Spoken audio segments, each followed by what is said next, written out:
अस्सलाम वालेकुम, this is me Usman. उम्मीद है आप सब खैरियत से होंगे। आज पाकिस्तान टीम का ऐलान कर दिया गया जो कि तीसरे टेस्ट में सिडनी में खेला जाएगा। तीसरा टेस्ट पाकिस्तान टीम का ऐलान कर दिया गया जिसमें सैम अयूब को इन किया गया, इमाम उल हक को आउट किया गया। उसके अलावा शहनशाह अफरीदी को रेस्ट करवाई गई है जिसमें साजिद खान की एंट्री हुई है। तो इन सब के हवाले से बात करेंगे। तो साजिद खान को इन किया है, उसके अलावा सैम अयूब का डेब्यू होने जा रहा है। तो इन सब के हवाले से बात करेंगे। तो चलते हैं जी आज की खबरों की तरफ। उससे पहले अगर आप चैनल पर नए तो सब्सक्राइब कर लें, पेज पे नए तो फॉलो कर लें, बेल आइकन प्रेस कर लें और पोस्ट नोटिफिकेशन ऑन कर लें ताकि हर आने वाली नई खबर सबसे पहले आप तक पहुंच सके। तो शुरुआत मैं आज करूंगा सैम अयूब का जो कि डेब्यू कल होने जा रहा है सिडनी में। पाकिस्तान टीम में इमाम उल हक को रेस्ट करवाई गई है और उधर से शहनशाह अफरीदी को रेस्ट करवा के साजिद खान की एंट्री करवाई गई है। तो क्या आपके ख्याल से सबसे पहले तो आप मुझे कमेंट सेक्शन में बताएं कि क्या ये दो तब्दीलियां जो हैं वो ठीक गई हैं या नहीं गई गई। तो इसके हवाले से आप मुझे कमेंट में बताएं। और पाकिस्तान की जो प्लेइंग 11 है आपके ख्याल से यही होनी चाहिए थी या कोई और तब्दीली भी हो सकती थी। तो मेरे ख्याल से सैम अयूब को चांस देना एक अच्छा साइन है। यंग प्लेयर है, एनर्जेटिक है, स्टाइलिश प्लेयर है और जो कि आज नेट्स में प्रैक्टिस भी करते नजर आए। लेकिन देखा जाएगा कि यंग प्लेयर को चांस तो दे दिया, अगर वो सरवाइव ना कर सके, दोनों इनिंग्स में परफॉर्म ना कर सके, तो क्या पाकिस्तान की टीम उनको खुले रहने तो नहीं लगा देंगे, इनको साइड पे तो नहीं कर देंगे।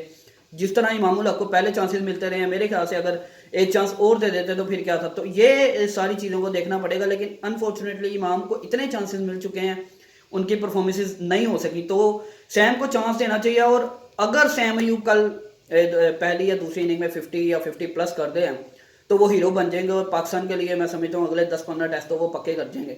लेकिन अब ये देखना पड़ेगा कि क्या Shan Masood leading from the front करते हैं कि नहीं, कप्तान जो है वो लीड फ्रॉम फ्रंट करते हैं कि नहीं। और उनको चाहिए मेरे ख्याल से कि कल शान मसूद ओपन आ जाए, क्योंकि आज भी जब मैंने वीडियोस देखी तो उसमें नेट के ऊपर जो प्रैक्टिस करते नजर आए सैम अयूब के एज लग रहे थे नई बॉल के ऊपर। अगर इनको नीचे पांचवें या छठे नंबर पे चांस दिया जाए तो वो मेरे ख्याल से ज्यादा अच्छा साबित होगा, क्योंकि थोड़ा सा फंस रहे हैं। और ऑस्ट्रेलिया का जो बॉलिंग अटैक है वो बहुत तगड़ा है। मिचेल स्टार्क, जोश हेजलवुड, उसके अलावा पैट कमिंस खुद बड़ी अच्छी बॉलिंग करवाते नजर आ रहे हैं।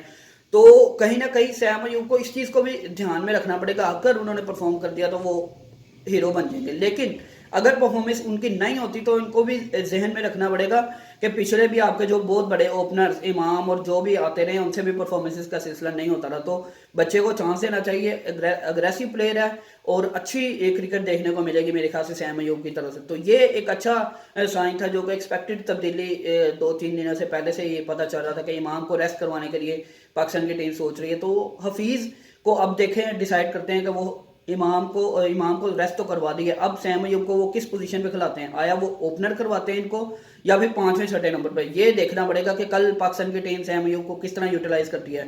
मेरे ख्याल से सैम अयूब को नीचे चांस देना चाहिए जब बॉल थोड़ी सी पुरानी हो जाए, क्योंकि नई बॉल के ऊपर वो थोड़े से स्टाइलिश प्लेयर है, उनका बैट थोड़ा तेज आता है तो उसलिए वो फंसेंगे और एज होने के चांसेस ज्यादा है। और ऑस्ट्रेलिया के जिस तरह के पैट कमिंस की स्पीड है, मिचेल स्टार्क की स्पीड है और बाउंस आता है, सिडनी के ऊपर बॉल थोड़ा फंस के आता है और फास्ट बॉलिंग के लिए हेल्पफुल है, लेकिन इतनी नहीं है। शायद यही वजह कि शहनशाह अफरीदी ने भी रेस्ट करने का फैसला किया है। तो मेरे ख्याल से शहनशाह अफरीदी का रेस्ट करना इस मौके पे बिल्कुल गलत डिसीजन था।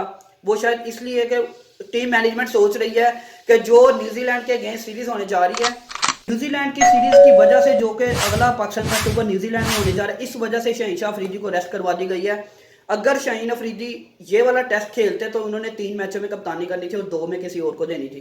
तो अब सीरीज हार गया, तो इस वजह से वर्कलोड ज्यादा की वजह से शाहीन ने यह फैसला किया जो कि इंतहाई पुअर फैसला था।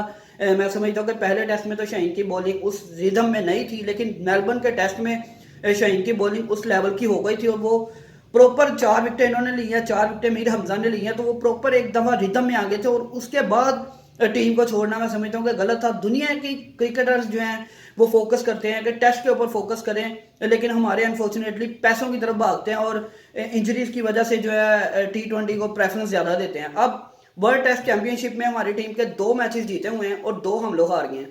गोल्डन चांस था हम लोग ये वाला मैच जीत के अपनी पोजीशन को थोड़ा सा पक्का करते हैं, लेकिन हमारे गंदा कल्चर है।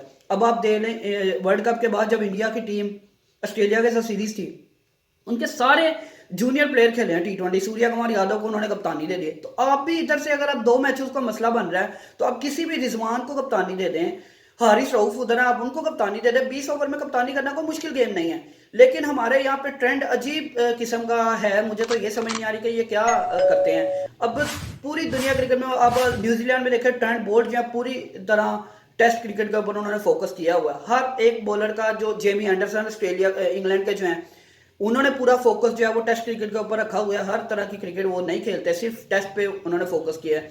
लेकिन हमारे प्लेयर्स T20 की तरफ भागते हैं। अब शाहीन को चाहिए था कि ये वाला टेस्ट खेलते और पाकिस्तान टीम को जितवा के अपनी पोजीशन को भी अच्छा करते, और रिदम में जिस तरह वो चल रहे थे मेलबर्न के टेस्ट में, इसी को फॉलो करना चाहिए था। लेकिन हमारे यही वजह है कि जो कल्चर और ट्रेंड है वो चेंज नहीं करते। अब शाहीन अफरीदी ने जो है वो रेस्ट का फैसला कर लिया और टीम मैनेजमेंट जो है वो मान गई है। अब न्यूजीलैंड के जो खिलाफ T20 सीरीज है उसमें शाहीन जो है पूरे मैचेस खेलेंगे। हम लोग कप्तानी का फैसला जो किसी और को भी दे सकते थे, लेकिन हमारे यहाँ पे कल्चर इस तरह का डेवलप करते ही नहीं है। तो ये मेरे ख्याल से शाहीन को खेलना चाहिए था, प्रॉपर पाकिस्तान बॉलर्स को सपोर्ट करनी चाहिए थी। अनफॉर्चुनेटली ये काम नहीं हुआ और टीम में साजिद खान की एंट्री हो गई है। और अबरार के हवाले से अगर बात करूं तो अबरार अहमद जो हैं, जो कि 2 टेस्ट में पहले अनफिट नजर आए, उनकी इंजरी से रिकवरी नहीं हो सकी, और तीसरे टेस्ट में भी टीम मैनेजमेंट में जब देखा कि वो प्रॉपर फिट नहीं है, तो यही वजह कि अबरार को रेस्ट करवाने का फैसला किया और शायद वो कल या परसों तक पाकिस्तान वापस भी आ जाए। और मुझे लग रहा है कि शायद अगर अबरार की इंजरी इसी तरह रही या इन्होंने इम्प्रूव ना किया इंजरी में, तो फिर मामला जो है वो ख़राब हो जाएंगे और वो शायद न्यूजीलैंड की सीरीज़ से भी बाहर होते नजर आए। मुझे मेरे ख्याल से अबरार न्यूजीलैंड की सीरीज़ से भी बाहर हो सकते हैं, जो सिचुएशन लग रही है।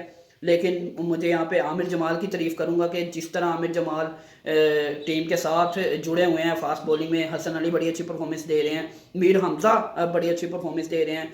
तो कल देखना पड़ेगा कि कल पाकिस्तान की टीम क्या परफॉर्मेंस करती है और किस तरह टीम जो है वो सैम अयूब को यूटिलाइज करती है। तो ये देखना बड़ा ज़रूरी है कि कल का मैच बड़ा इंपॉर्टेंट है, क्योंकि अगर पाकिस्तान की टीम के पास चांसेस थे मेलबर्न के टेस्ट में, गोल्डन चांसेस मैं समझता हूँ मिले हैं हम लोगों को, लेकिन अनफॉर्चुनेटली हम लोग उस तरह अच्छी परफॉर्मेंसेज नहीं दे सके। तो दुआ करेंगे पाकिस्तान की टीम अच्छा कल परफॉर्म करे। मुझे और पाकिस्तान टीम को दुआ में याद रखें। इंशाल्लाह अगली वीडियो में मुलाकात होगी। टिल देन बाय बाय, अल्लाह हाफिज़।